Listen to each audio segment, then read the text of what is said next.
The Little Rascals method. Xavier Renegade Angel, our other show, ended for various reasons, and we're like, I guess we should work. And what do we want to do? And we always have had this fantasy of making Hee-Haw, the Hee-Haw Horse Apples parody. And originally, after we tried to sell Horse Apples to BET and CNN, Country News Network, whatever that Country News Network is, CMT, and that didn't work. And so we thinking, what would we like to do? We did animation, we worked with kids and stuff. We wanted to really make a live action show with human beings. That could be fun on a soundstage. Yeah. And so we just sort of, through the process of what we'd wanted to do, we're just like, let's make the show. Right at the same time, we talked to Cara, who was like, oh, Patton wants to do something, he's available. And we're like, oh, this idea would be perfect, because we had the loose sort of threads of the idea and the story and the setup, and we went and talked to you and made it happen. Fantastic. Yeah. So the title sounds like Tennessee Williams. The sizzle reel. We actually had a Tennessee Williams joke that we wrote. And it was about the glass menagerie, about glass being up someone's butt. Sorry, I'll send you the joke, and it was "Sorry Tennessee" at the end, like the classic "Sorry Tennessee." And we were like, "This is like the best Tennessee Williams joke ever." I'll find it and I'll send it to you. That's hilarious. Yeah, it was. And why didn't that make it? I mean, why did that make it was it in? so stupid, but it was so enjoyable. Even for them. Even for them. Because some jokes you can't really give to a character, and you're just like, who can say this? Who can make this very strange Tennessee Williams pun? The stupidest highbrow joke ever. Yes, exactly. We always say we don't do fart comedy, we do fart drama. That's that's the stupidest highbrow. But yeah, it certainly does have that. Yeah. Okay, it does feel a little bit more like Hush Hush Sweet Charlotte gone insane though. So is there some of that in there as well? I don't know Hush Hush Sweet Charlotte. It's It was actually kind of cool modern gothic with Victor Buono's in it. And no, that's not true. That was the no, he's not in Hush Hush. Or is he? no, I don't know. No, he's in Whatever Happened to Baby Jane. Yeah. Who's in Hush Hush Sweet I Charlotte? think it was Betty Davis. Well, then the answer is no. If we have to But we can explore have it other this far, references. We have other references, but yeah, I'm sure what you're saying is accurate. it's a sort of insane Southern Gothic with murder and insane woman. Yeah, we like the idea of people who are so ignorant they actually have metaphysical powers, and so that's always very fascinating to us as an idea. Like people who are like so a de-evolution, like an evolutionary process. If you keep, if you're going so inward. That's like where you see it, like in the Galapagos Islands or something. You can always see evolution. Yeah. So contained. When we were talking about this, we talked a lot about evolution. It was such a contained group of people that they were developing specific other powers. Yeah, basically inbred super. and if you're so dumb that you can believe in anything, then it actually can happen. Yeah. Like that seems great. That seems like powers activated. That's how they came up with the secret, isn't it? the secret. I don't know, but what's the secret? I have to explain everything to you. There's yes, you do. I'm that dumb. I'm one of the people that the show's about. Were there any specific miniseries you guys enjoy taking little jabs at here and there, or anything? No, usually inspired we don't at try all? to make Format? fun of. We don't really try to make fun of television. We just like to use television. Like Twin Peaks is certainly clearly a giant influence on this. Or like Passions. Or Passions. We thought a lot about that. Yeah, we thought about Passions. Like I don't know. There's a doll. Yeah, the doll that comes to life and the witch. Yeah, we just tend to parody and stuff. Just it never really inspires. It always just seems like if you're gonna do a parody of a show, you're just gonna burn out. Like you're just gonna keep treading through jokes, and that just doesn't seem that entertaining to do. It's probably wise to do, but it's fairly boring. When you were coming up, when you were developing this, did you always see it as a mini-series, or were you thinking a series, or were you thinking more like a movie? This was just supposed to be 6 episodes, and then Mike Lazo, the head of Adult Swim, called us up and said he wanted to make this a mini-series and air it every night for a month. And we're like, that's an awesome idea. That's so crazy. Yeah, why wouldn't you do that? So I think it was clearly he took the cues from the show, from the soap opera-ness of the show, and it makes sense. And So, but no, we didn't think of it. We just thought of it as episodic. But there's a clear through line throughout the entire series that keeps it one whole thing. Well, because I'd asked this the other group, and that's. Huh? But no, they didn't answer. They didn't answer it. I wasn't satisfied. It was just they were just like. Could you see this? Could you see anything like it being extrapolated from this? Like, is it like this is set? We're done. Archie Holler. That's what we got. Or could you? No, we're talking about doing more. Okay. Like we're in negotiations to do 14 more. Again, Mike Lazo's idea is to do 14 more, so there's 20 total, so it can run for an entire month. Every night, like a daily soap opera. Nighttime. Yeah, Seriously? No. Okay. Our goal, we're really excited because we want to be, we're going to actually spend our own personal money to go into the Emmys because we want a mini-series. Like, that'd be great if we were up against, like, Jackie O, and like in the Archie Hall. It seems like there's... Helen Keller. Yeah, Helen Keller. I think, like... Oh, that's fantastic. Yeah, because there's not that many made, so they have to, like, there's 5 slots. See, I would love to see the preview movies they show before each one. That would be beautiful. Odds are good for you. I hope. Yeah. I'd vote. What the hell's going on with that hair? Ask them. They slapped it on my head and I went with it. It looks like it's coming from another series. Actually, it looks like like the signals got crossed. Self-inflicted haircut. Yeah. And based on a lot of the research they did in the photos, it actually fits perfectly in that world. Yeah, I think saw so. that haircut a lot. Yeah. When you look at, like, Mug shots and What is that book? Hey, Heather, who's that artist, that photographer you gave us? Yeah, Shelby Lee Adams. We looked at these books and these photographs, and Michael Lessie, of course, and just did research. We just looked at old research, and we're like, oh, take that guy's hair and that guy's little shorts. I guess those are shorts, and then put them on with that miniature tie. I'm sorry. Patton, I think that was a Mr. Potato Head character there. Sure. We're gonna try this hair this time. No, why not? Yeah. Look on a different bow You tie. certainly, I think that's what all the process is like figuring out and slowly adjusting, and like with all characters is finding like, oh, you know what? That looks great. That's perfect.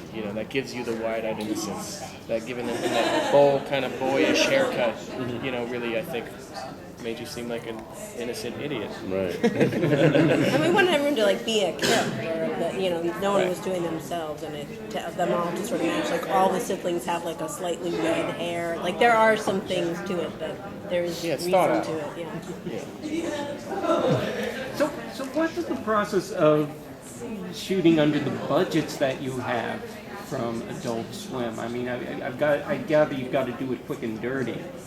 Yeah, I mean, it's not that their budgets aren't that terribly bad, I think, for what we're making and what they're letting us make. So they're not that bad. We shot really fast. We were really fast, but And along with the freedom of content you guys are getting, it's such crazy. a bargain. But I think we work with a lot of our friends. We've worked with them for years, since Wonder Shows and onwards. We've been really we have a really good team that really understands us, and everyone on the show is really, really into the show, and really we moved through stuff, but everyone was really on board. So I don't know. It's hard.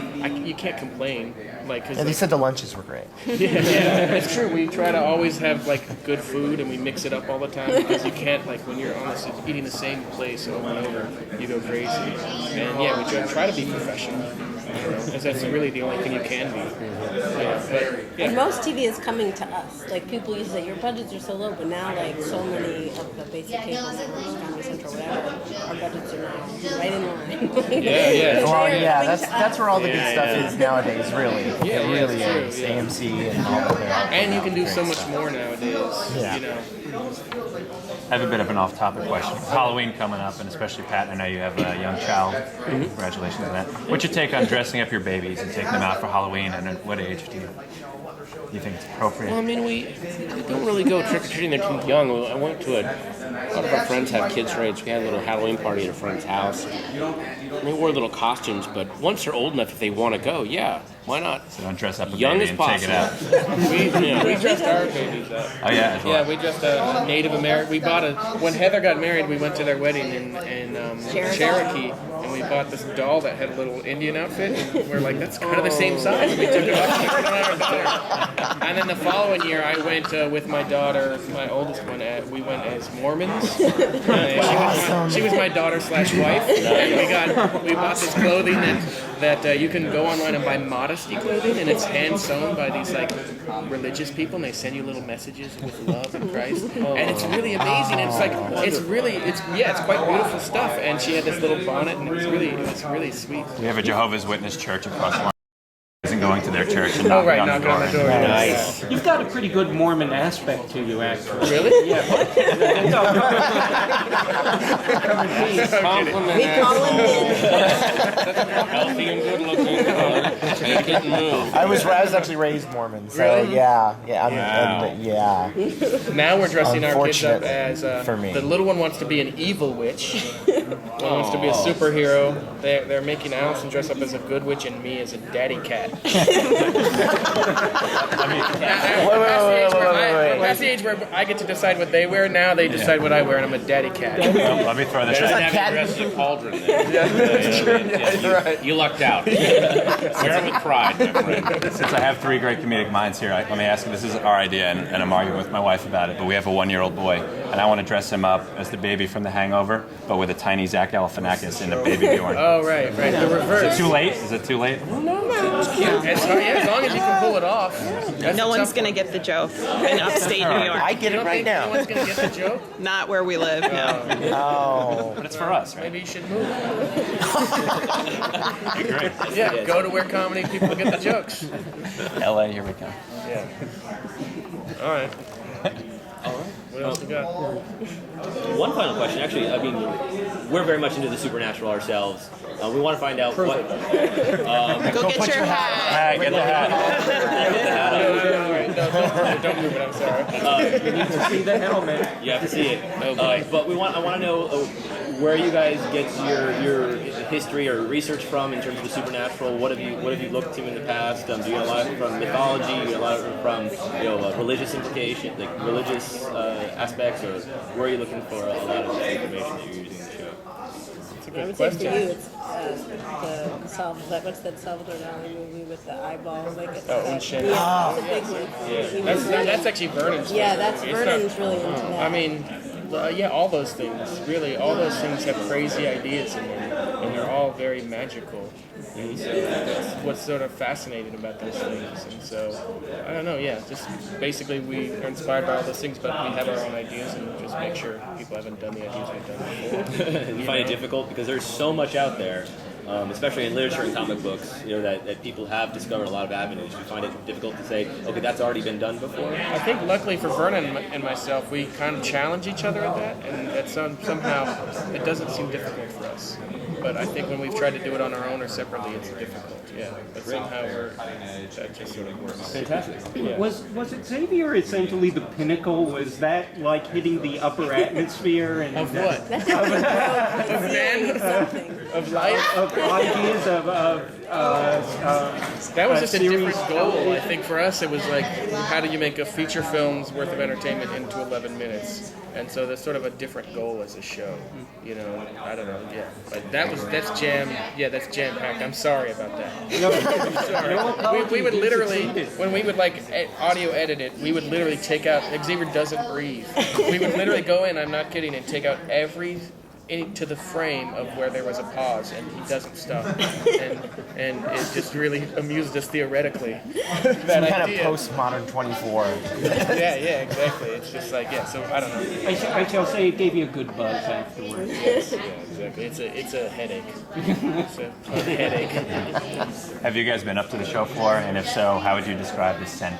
We haven't made it. I've avoided the show floor. As been there? you should. I Can I have. smell you? It's not on me. I just got here tonight. But I say sweat socks and 6th grade I after gym also class. love that right when you walk in the door, there's the first thing you see is the gum. They have the thing of they're giving out packs of gum. It's they need to get a deodorant company in. I was thinking, Reichardt's Samples. Yeah, that's disgusting. And they have been It actually says on some of the programs about showering recommendations. how to recommend what is it? Recipe for a good Comic-Con: 8 hours of sleep, 3 meals a day, and a shower. Can you walk the show floor, and do you still? I think I did a couple years ago in San Diego because I wanted to get drawings by a lot of my favorite artists. I mean, it comes down to like, usually nerds are actually weirdly respectful, especially if you're there. They know that, oh, he wants to go see things, and I probably shouldn't bug him. And not to sound braggy, but it also helps to just don't stop. Know where you want to go and keep moving. Because if you stop, and then you get screwed. So, me, not as bad as other people, but you still don't stop. That's my advice. Thank you guys.